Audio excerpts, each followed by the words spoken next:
चला मैत्रिणींनो, कुठलीही डाळ, रवा काहीच न वापरता आज आपण इतके क्रिस्पी वडे करणार आहोत, ते पण इन्स्टंट, साधे 5 ते 7 मिनिटाच्या आत. हे बघा, इतके कुरकुरीत आणि चवेला भारी ना, तोंडातच बसतील ते. चला मग त्यासाठी ना 2 मोठे वाटीभर मी इथं मुरमुरे घेतलेले आहेत. कारण मुरमुरे ना नंतर ते आपोआपच कमी होतात, म्हणून जास्त प्रमाणातच घ्या पाहिजे तेवढे. यांना आहे ना पाण्यामध्ये भिजवून ठेवायचं आहे 10 ते 12 मिनटं. झाकण ठेवून घेतलेलं आहे मी आणि ते आपोआपच नरम पडतात. त्यानंतर एखादी चाळणी घ्यायची किंवा जाळी घ्या, पाणी काढून घ्यायचं आहे. आणि किती मुरमुरे घेतले होते, एकदम कमी झालेले आहेत. आता काय करायचं, मुरमुरे ना परत मी त्याच वाटीमध्ये काढून घेतलेले आहेत कढईमध्ये. आता याला थोडंसं क्रिस्पी आणि बाइंडिंग येण्यासाठी मी इथे ना अर्धा कप मी तांदळाचं पीठ घेतलेलं आहे.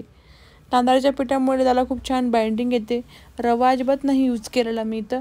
3 चमचे तर मी दही घेतलेलं आहे. थोडीशी काळी मिरी टाकायची आहे, मीठ टेस्टच्या अकॉर्डिंग, थोडीशी कोथिंबीर आणि थोडंसं लसूण टाकायचं आहे. कारण लसूण जेव्हा दाताखाली येतो ना, त्याची चव एकदम भारी लागते. आता आधी ना पाणी न टाकता हाताने त्याला व्यवस्थित मिक्स करून घ्यायचं आहे. आणि मुरमुऱ्यांमध्ये सुद्धा एक टेस्टला मीठ असतं, हे लक्षात ठेवूनच मीठ टाकायचं आहे. खारट झाले तर तुमची पूर्ण मेहनत वाया जाणार आहे. आता सर्व मिक्स करून झालं, वाटेल तर फक्त पाण्याचा शिंपडा मारून याचा तुम्ही गोळा तयार करून घ्या, वाटेल तरच. कारण मुरमुरे नरम पडलेले असतात आणि दहीसुद्धा आपण इथं यूज केलेली आहे. त्यानंतर अर्धा चमचा तेल टाकून घेतलं मी आणि याला 5 मिनटासाठी साईडला ठेवलं. तोपर्यंत काय करूया, थोडंसं ओलं खोबरं आणि टमॅटो घेतलेला आहे.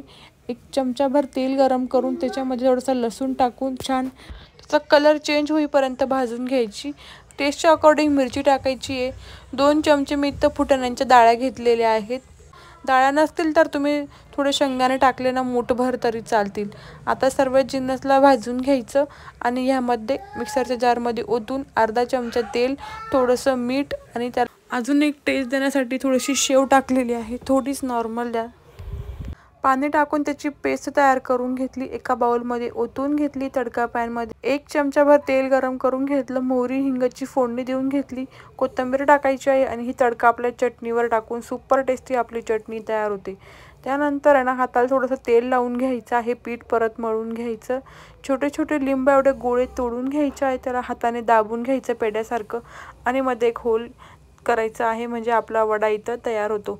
हे बघा, अशाच प्रकारे मी इथे एवढे वडे तयार करून घेतलेले आहे. तुम्ही वडे छोटे मोठे तुमच्या चॉईसनुसार इथं करू शकता.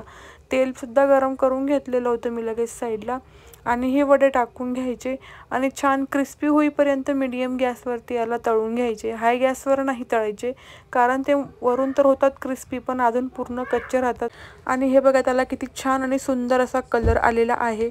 तुम्ही हे वडे आहेत ना शेंगदाण्याची चटणी किंवा खोबऱ्याची चटणी बरोबर सुद्धा सर्व करू शकतात. आणि मस्त अशाच प्रकारे मी सर्व वडे तळून घेतलेले आहेत. काही मिनिटाच्या आतच हे वडे तयार होतात. मस्त हे वडे चटणीमध्ये डीप करायचे आणि हा गरमागरम असा नाश्ता सर्व करायचा आहे. मैत्रिणींनो, तुम्हाला जर व्हिडिओ आजचा आवडला असेल तर प्लीज लाईक, शेअर आणि सबस्क्राईब करायला विसरू नका. भेटूया एक नवीन व्हिडिओसोबत. खा प्या आणि मस्त राहा. बाय.